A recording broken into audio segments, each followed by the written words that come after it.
Everyone's talking about online. Share, engage, interact. This is Newsfeed Now. Good Wednesday to you. Welcome to Newsfeed Now. I am Aaron Nolan. We have four of the really hottest topics online. We're breaking them down in a way that your local news simply cannot. We start with a story out of Missouri that is being felt around the United States. The United Methodist Church at its General Conference in St. Louis voted and approved a ban against same-sex marriage and LGBT clergy. This topic has raised many opinions on both sides. Before we get into those opinions, here are the nuts and bolts of the story with Rebecca Butcher from Memphis, Tennessee.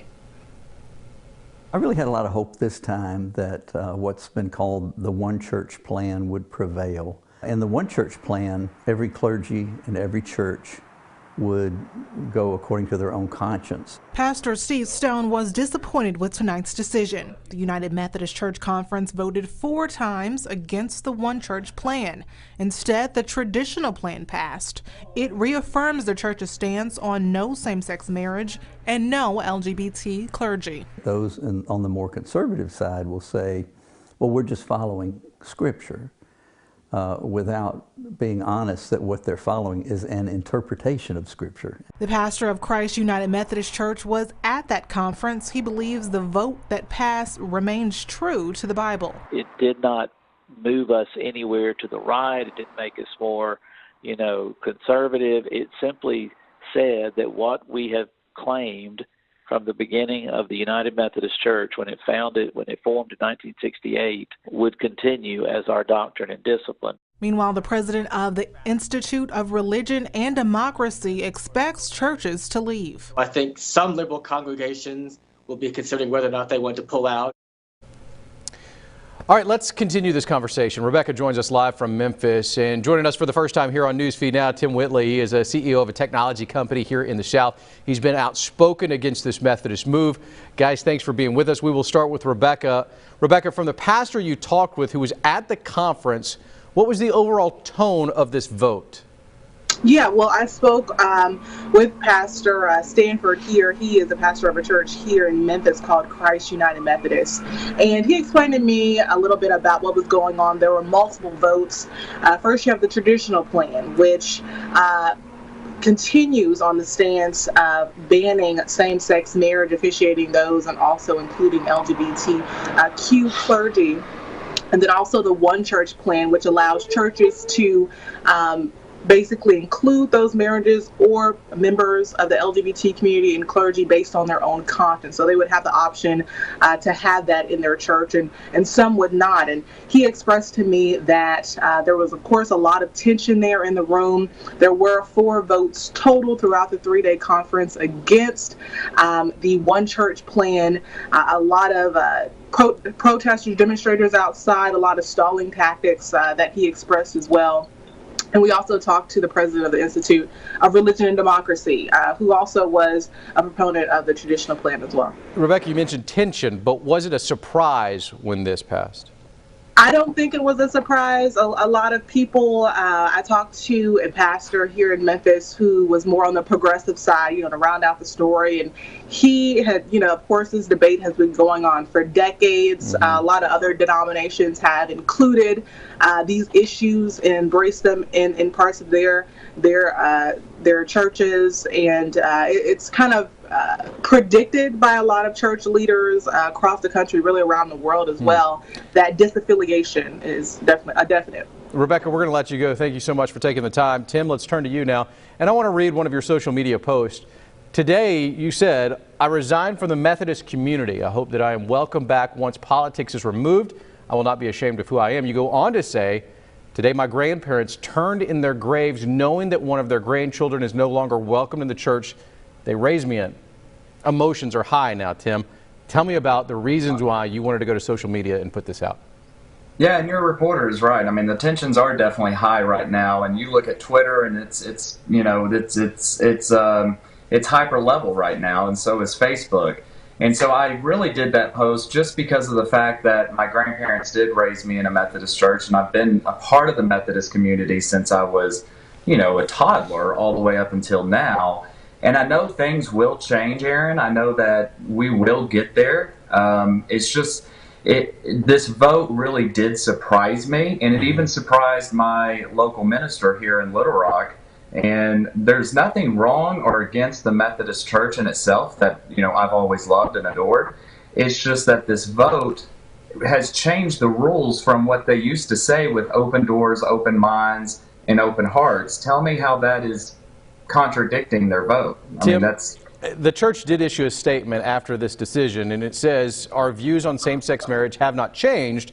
We will continue to welcome lesbian, gay, bisexual, transgender, and queer persons to our churches and affirm their sacred worth." Do you think that the decision confirms that statement?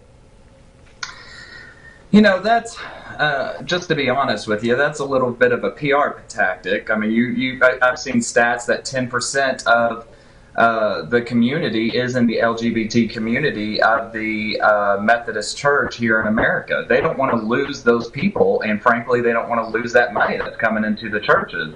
And so, of course, they have to put out a public relations note about that.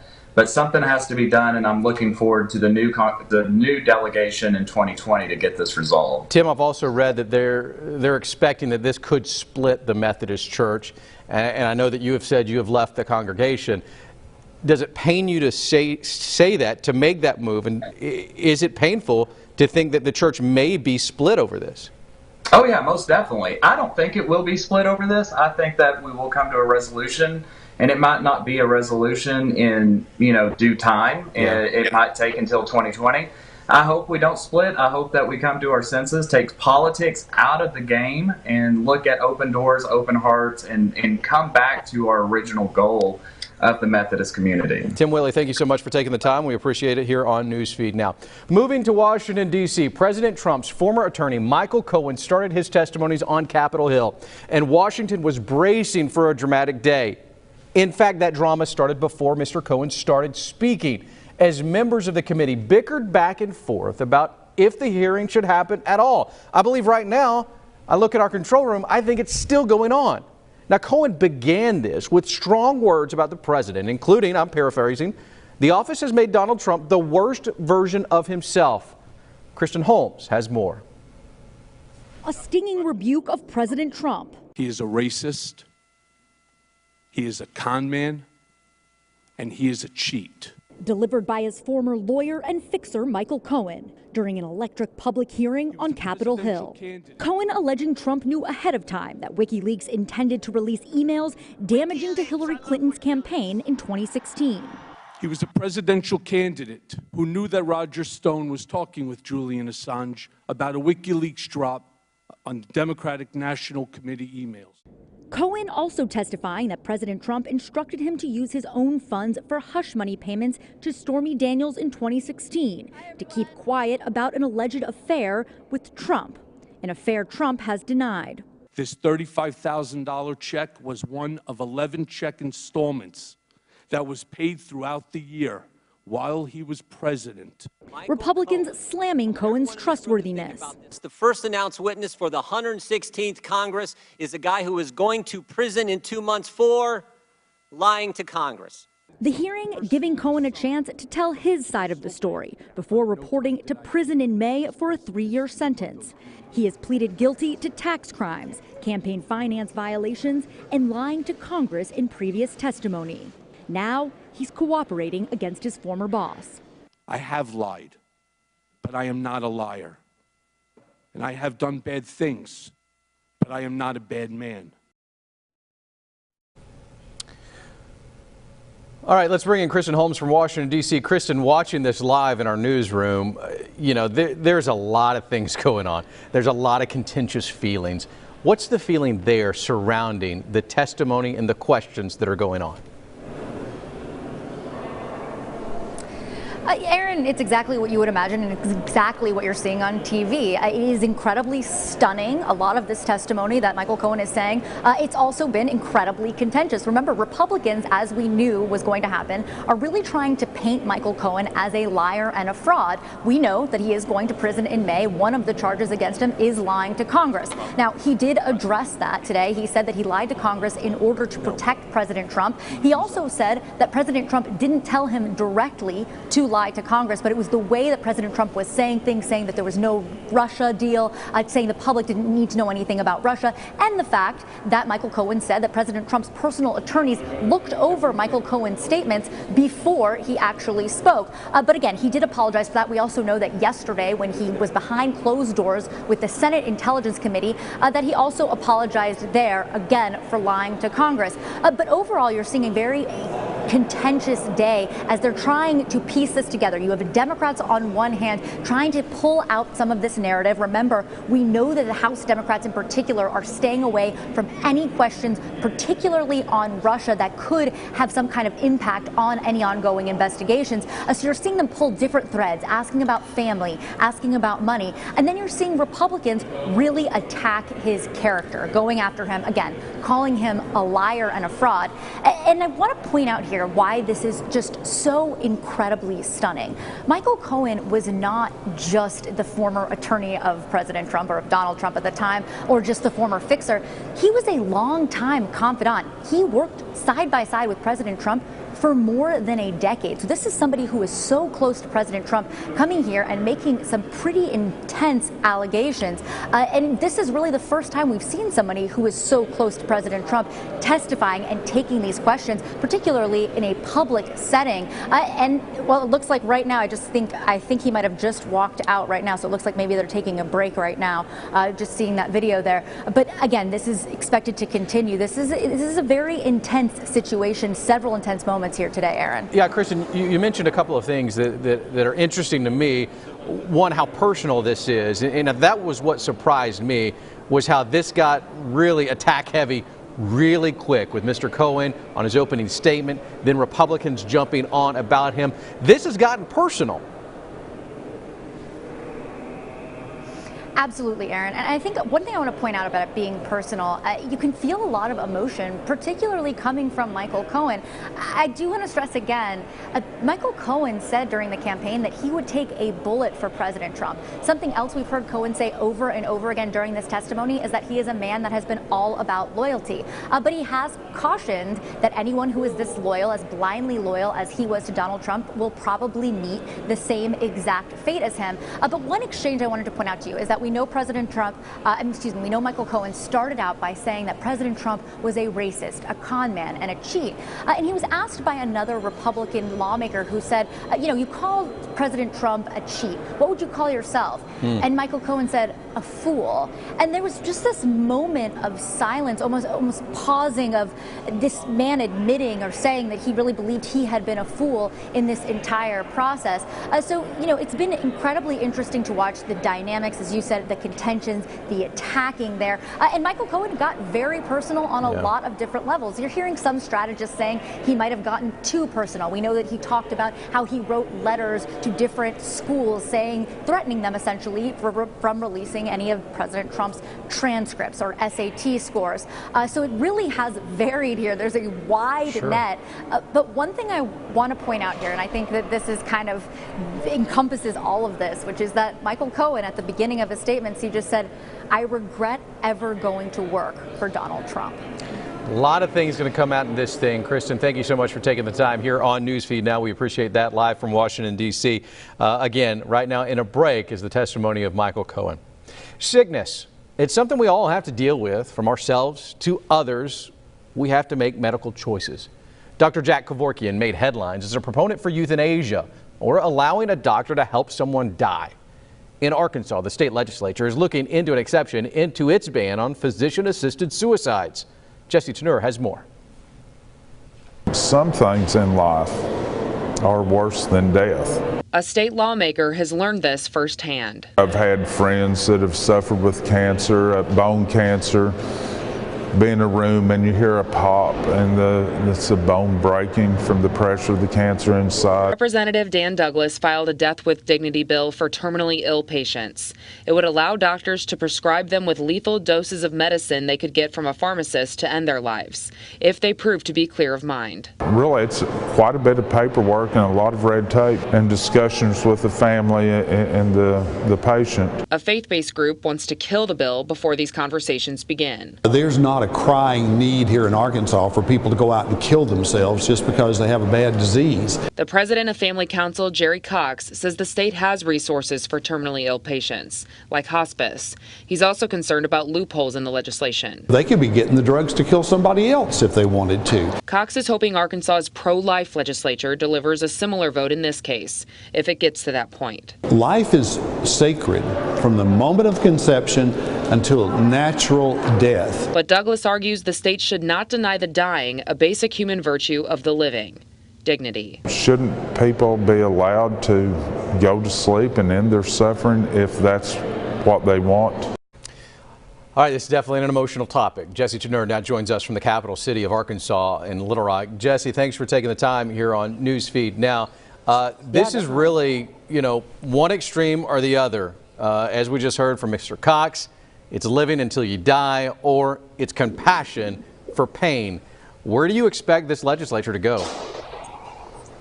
So I think a little bit of what you heard in the package is that Jerry Cox was hoping that since the Arkansas legislature is pro-life, that would carry over to this debate too, saying we shouldn't end somebody's life unless it happens naturally, unless, God is the one to ultimately make the decision. And so just based on that track record, I know that this session too, we've been passing a lot of abortion legislation to restrict the types of abortions that can be done in the state. So there's definitely momentum, I think, to kill the bill.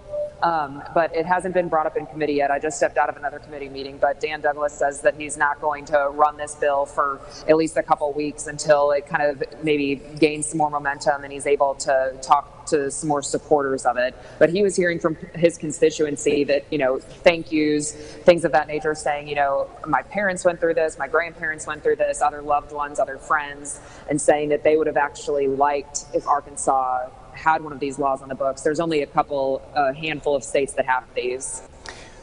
When you hear this, when you see the slug line, when you see the headline, when you see the tweet, you start thinking physician-assisted suicide. It's a surprising headline. It's a surprising tweet. How are politicians handling that when it comes up and you're thinking about putting someone to death by medical purposes?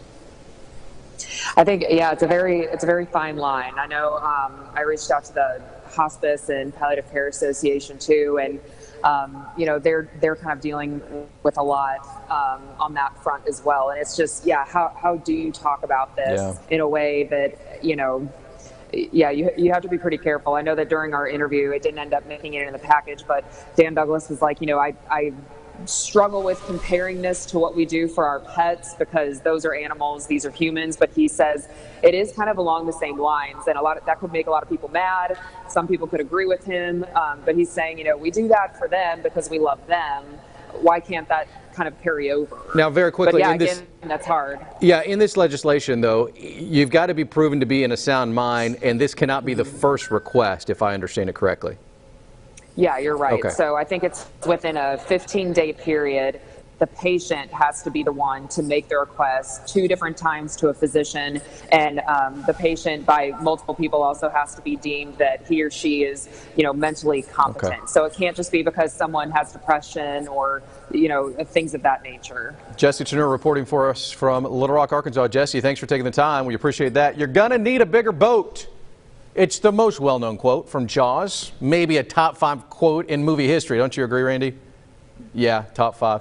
But when you go to the Gulf Coast and walk in the sugary sands of that location in the United States, the calm surf of the Gulf of Mexico, you never think you're going to see a great white shark. But recently a fisherman reeled in a great white at the Navarre Beach Pier, and it's not even Shark Week. Cody Long has more. Look at that. Here's cell phone video of the big catch. Definitely a fish of a lifetime. I could fish 50 more years and never get another one. That's the first one I've ever seen, first one I've ever touched. Jeremy Utter was the one who reeled it in, a great white estimated to be 10 feet long and 700 pounds. At first, they thought it would be a more common Mako shark that they could keep. Everybody out here had their knives and forks ready, thinking, Mako, we're going to have something to eat tonight. Ernie Polk is the captain of Team True Blue, a group of fishermen. He says they released the shark after tagging it. 9 feet 10. Oh my gosh. That really tells the scientists, it gives them a new story. They're like, whoa, wait a minute, that fish isn't supposed to be there. Why is it there, you know? Thomas Thillman is known around here as Shark Thomas. He works at the Navarre Beach Pier and helped bring it in. It took about 5 people. Oh boys, please be careful. Honestly, it was just pure adrenaline. I was just kind of like, oh, I hope we get this big joker to the beach. Woo! You're going to need a bigger pier. All right, let's go to Mobile, Alabama Live. Cody joins us now. Cody, what'd they do with the shark? Well, you know, they told me yesterday when I interviewed the fishermen, they were like, you know, we catch sharks all the time, but never a great white shark, especially here in the Gulf. So everybody ran out of their condos getting pictures and video. But the only thing they can do is, you know, catch the shark, tag it, and release it. So that's what they ended up doing. They even told me, they said, we were kind of disappointed that it was a great white. I said, why? They said, we wanted to be, like I said in the story, a mako shark so that they could take it home and eat it. Because they're able to do that, but they said because it was a great white, we had to just let it go. Yeah, so they were kind of disappointed. I actually was fishing there in the Gulf, deep sea fishing a couple of years ago, and my brother caught a shark, and they wouldn't let us bring it onto the boat. They just let it touch the boat, and then it's considered caught, and then they release it. So I get that. I'm going to vacation in that area of the country in a couple of months. I don't want to see anything like that, my friend.